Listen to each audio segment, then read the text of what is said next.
بسم الله الرحمن الرحيم.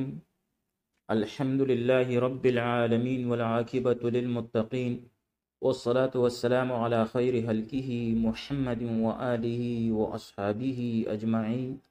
آج علم النحو کورس میں ہمارا 13واں سبق ہے، جس میں ہم مرکب غیر مفید کی قسموں کے بارے میں مختصراً پڑھیں گے، اور پھر ان میں سے مرکب اضافی جو ہے اس پر تفصیلاً بحث کریں گے۔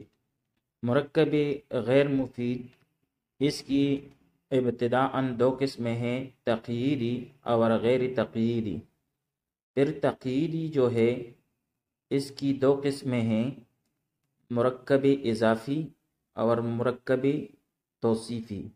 اسی طرح جو مرکب غیر تقییدی ہے اس کی آگے تین قسمیں ہیں، مرکب بنائی، مرکب منع صرف اور مرکب صوتی۔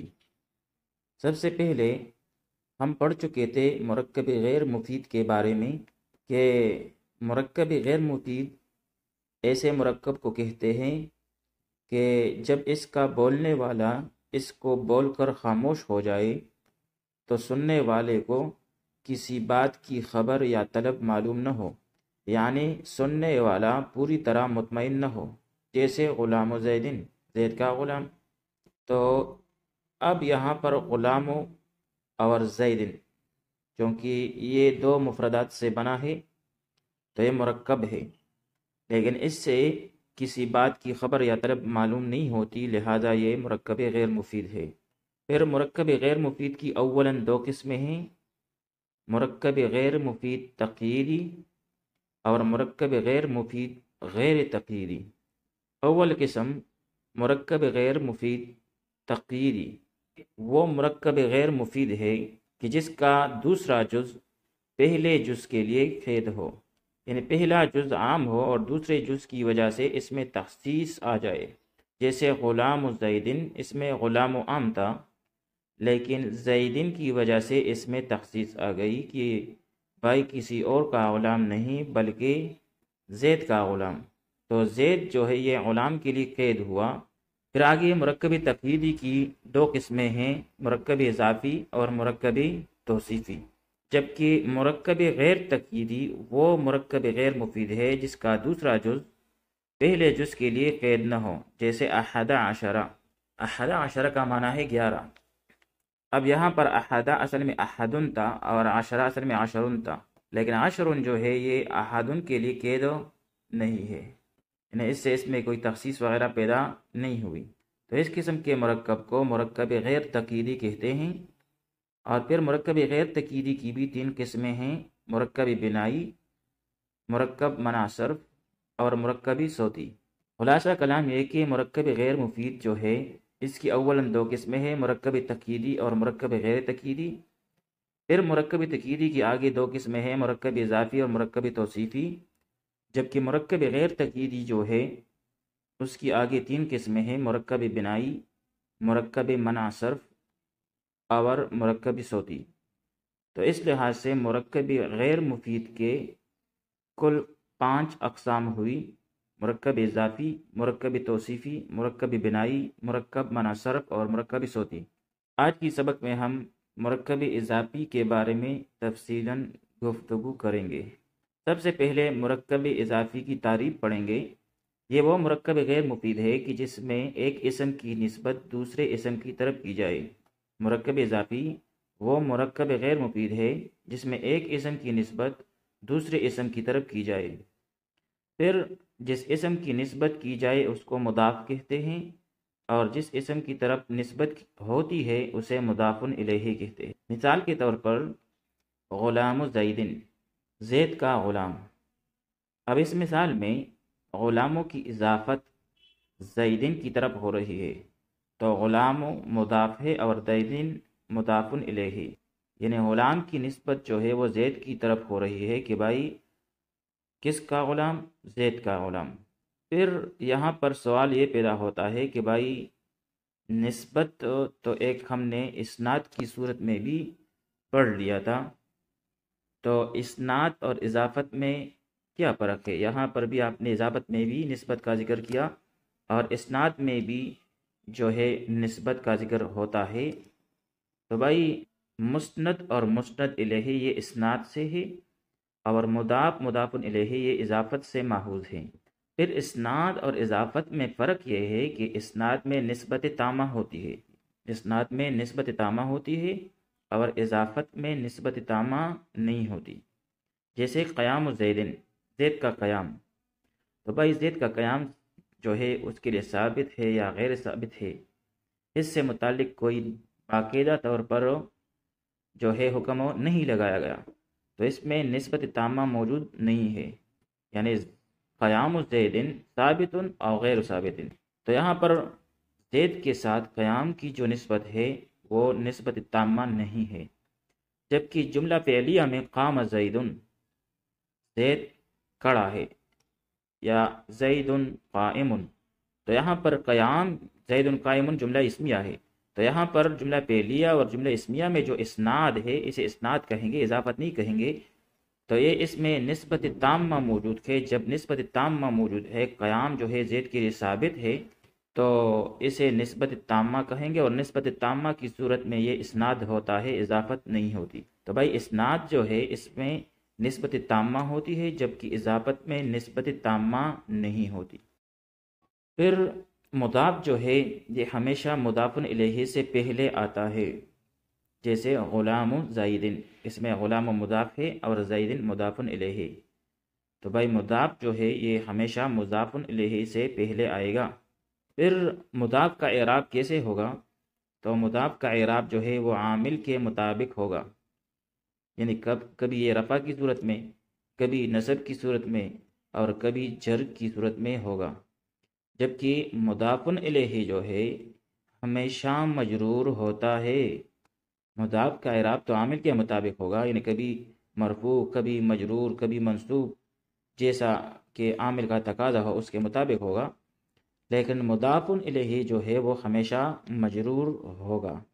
مثال کے طور پر کل نفس ذائقۃ الموت، کل نفس، اس میں کلو کی اضافت ہوئی ہے نفس کی طرف، اور کل نفس مضاف مضاف الیہ مل کر یہ مبتدا ہے، اور مبتدا جو ہے وہ مرفوعات میں سے ہے، لہذا یہاں پر کلو جو ہے ضمہ لفظی کے ساتھ مرفوع ہے کلو، جبکہ نفس مضاف الیہ ہے، لہذا یہ مجرور ہے، نفس کسرہ لفظی کے ساتھ جو ہے یہ مجرور ہے۔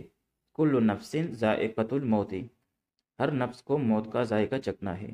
اسی طرح واللہ لا يحب كل کفار اثیم، اور اللہ کسی ناشکر گناہگار سے محبت نہیں کرتا۔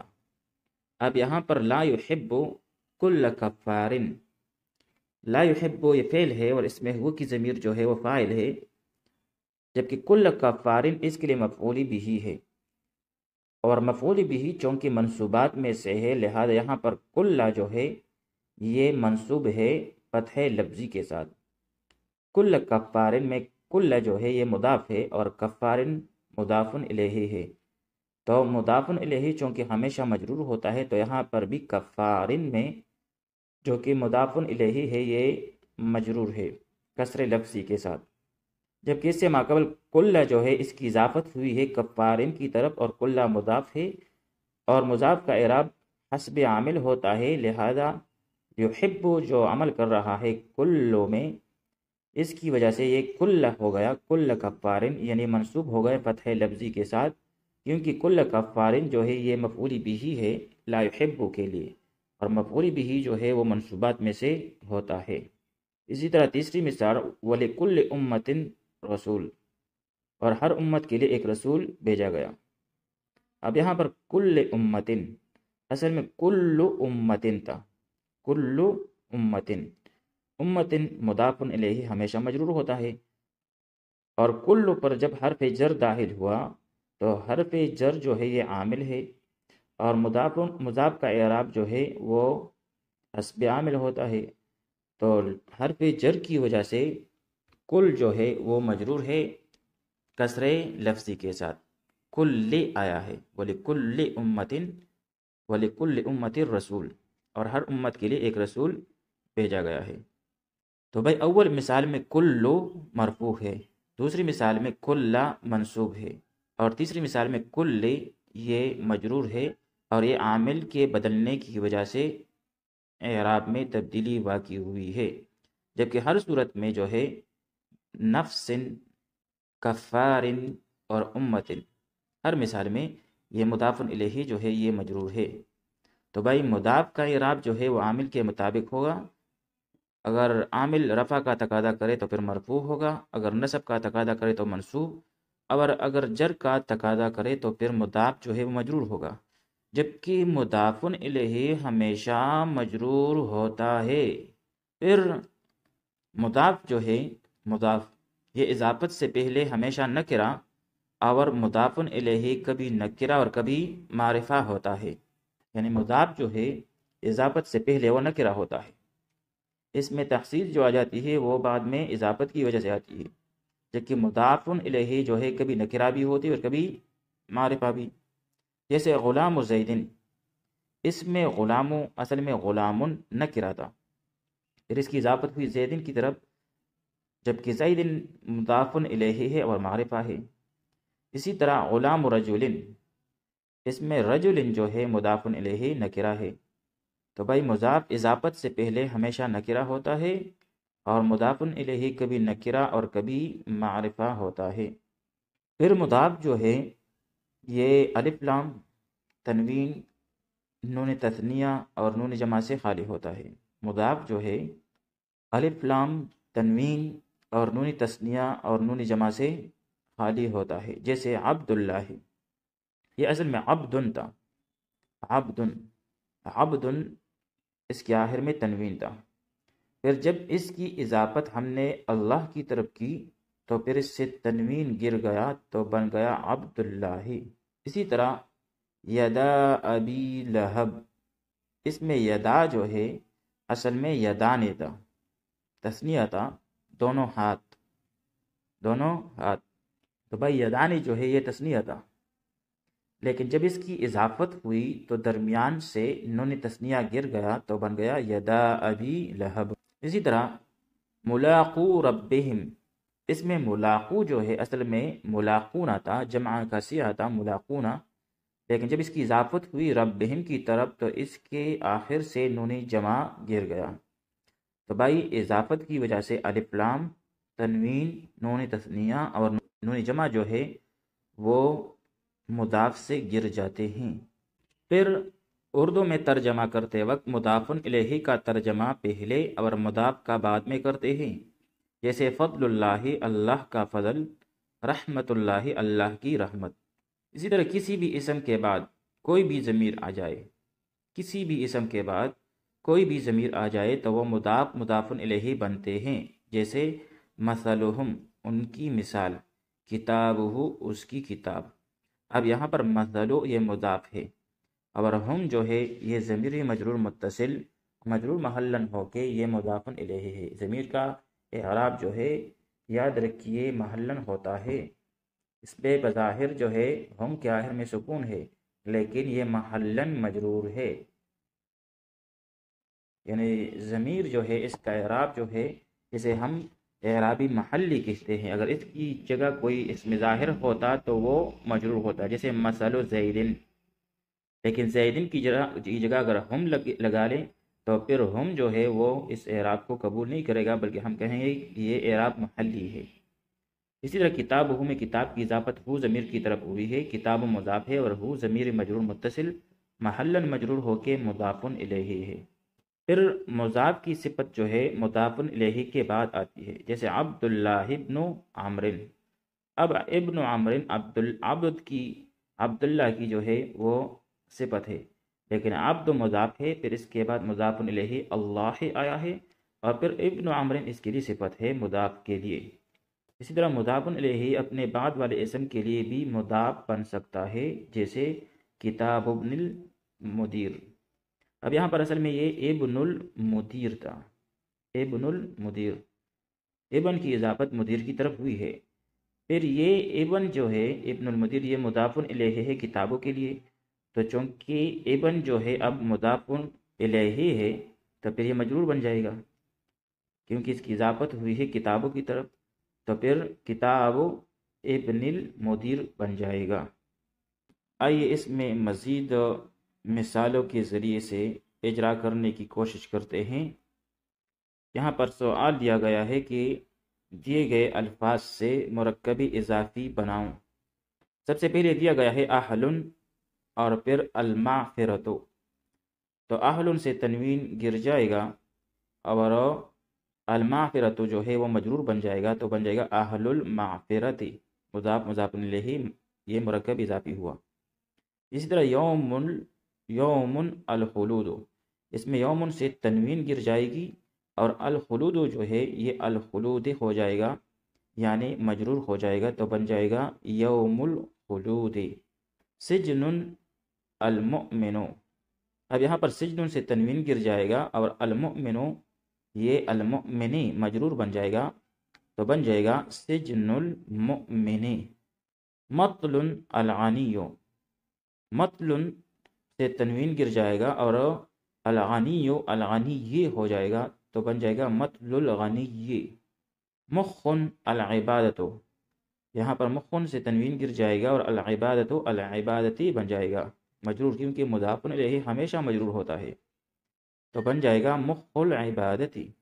پھر آگے جا کر مرسلون الناقۃ، مرسلون یہ جمع ہے، الناقۃ یہ الناقتی بن جائے گا کیونکہ مضاف الیہ ہمیشہ مجرور ہوتا ہے، اور مرسلون سے چونکہ جمع کا سیاہ ہے تو نون جمع اس سے گر جائے گا، تو بن جائے گا مرسل الناقۃ۔ پھر آگے جا کر صاحبین یہ تثنیہ کا سیاہ ہے، السجن اگر ہم اس کو مضاف الیہ بنائے تو بن جائے گا السجن، اور صاحبین تثنیہ کا سیاہ ہے تو اس سے نون گر جائے گی تو بن جائے گا صاحبے، صاحبے السجن۔ پھر یہاں پر یا جو ہے ساکن ہے، اور ساکن سے متعلق یہ مشہور قاعدہ ہے کہ الساکن اذا حرک حرک بالکسر، جب کبھی بھی ساکن کو حرکت دینا آ جائے تو پھر سے ہم کسرہ ہی دیتے ہیں، تو یہ بن جائے گا صاحب السجن۔ رزق اللہ، رزق کی اضافت کریں گے تو تنوین گر جائے گا، رزق بن جائے گا، اور اللہ اللہ مجرور مضاف الیہ بن جائے گا، رزق اللہ۔ اس لیے رسولانی میں جو ہے نون تثنیہ کا گر جائے گا، اور رب کا یہ مجرور رب کا بن جائے گا، تو رسول رب کا۔ اب یہاں پر اصل میں رب کا میں جو ہے رب ان کی اضافت ہوئی ہے ایک ضمیر کی طرف، جو کہ ضمیری مجرور متصل ہے، اور اس کا اعراب محلن ہوتا ہے رب کا، آپ کا، تمہارا رب یا آپ کا رب، تو اس میں بھی یہ مضاف مضاف الیہ ہے۔ پھر یہ دونوں مضاف مضاف الیہ مل کر مرکب اضافی ہو کر یہ مضاف الیہ ہے رسولانے کے لیے، تو رسولانے سے نون گر جائے گا تو رسول ربک۔ اسی طرح غائب سے تنوین گر جائے گی تو غائبو ہو جائے گا، اور السماوات مجرور ہو کے السماوات بن جائے گی، تو بن جائے گا غیب السماوات۔ تو بھائی یہاں تک یہ مرکب اضافی کی بات ہوئی۔ اگلی ویڈیو میں ہم مرکب توصیفی کے بارے میں تفصیلاً گفتگو کریں گے۔ وصلی اللہ تعالی علی خیر خلقہ محمد وآلہ واصحابہ اجمعین۔